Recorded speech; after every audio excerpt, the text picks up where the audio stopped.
Hech kimga hech qachon dardingizni aytmang. Hech qachon. Qanaqa muammoingiz bo'lishidan qat'iy nazar. Yaqinlaringiz eshitsa yuragi siqiladi. Dushmanlaringiz eshitsa xursand bo'ladi.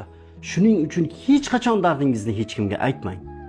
Ikkinchisi, hech qachon insonlarga juda yaqin bo'lib ketmang. Odamlar bilan o'rtangizda distansiya bo'lsin. Odamlarni o'zingizga yaqin olib, ko'nglingizdagi, hayotingizdagi bor sirlaringizni odamlarga ochmang.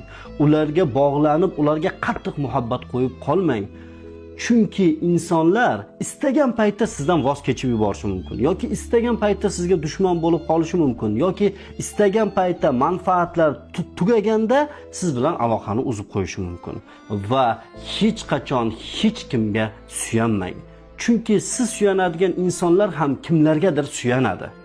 Palonchi boy aka, pismadonchi mansabdor, palonchi zo'r deb unga suyanib, unga orientir olib ish qilmang. Hech qachon. Hozir men sizga bularning o'rniga eng yaxshisini aytaman. Birinchisi, dardingiz bormi? Yaratgan egamga ayting. Nima muammoingiz bor? Hammasini yaratgan egamga ayting. Hal qilib beradigan ham yaratgan egam. Muammoni bergan zot sizga yechimini ham beradi. Ikkinchisi, yaqin bo'lmoqchimisiz? Yaratgan egamga yaqinlashing. Muhabbat qo'ymoqchimisiz?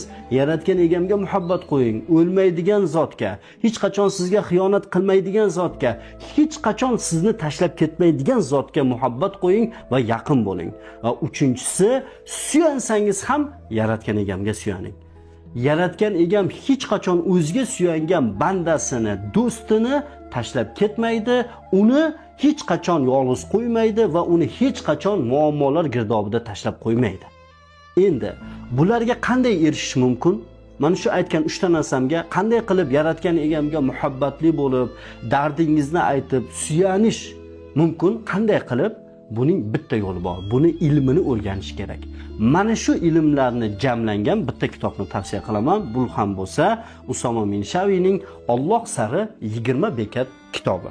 Mana shu kitobni o'qib chiqing. Birinchi bekatdanoq yaratgan egamni yaxshi ko'rib qolasiz. Ikkinchi, uchinchi bekatdayoq yaratgan egamga yaqin bo'lasiz, sirdosh bo'lasiz va 20-chi bekatda siz to'la-to'kis yaratgan egamga suyanadigan, muhabbatli, dunyodagi eng baxtli insonga aylanasiz, Xudo xohlasa. Alloh sari 20 bekat.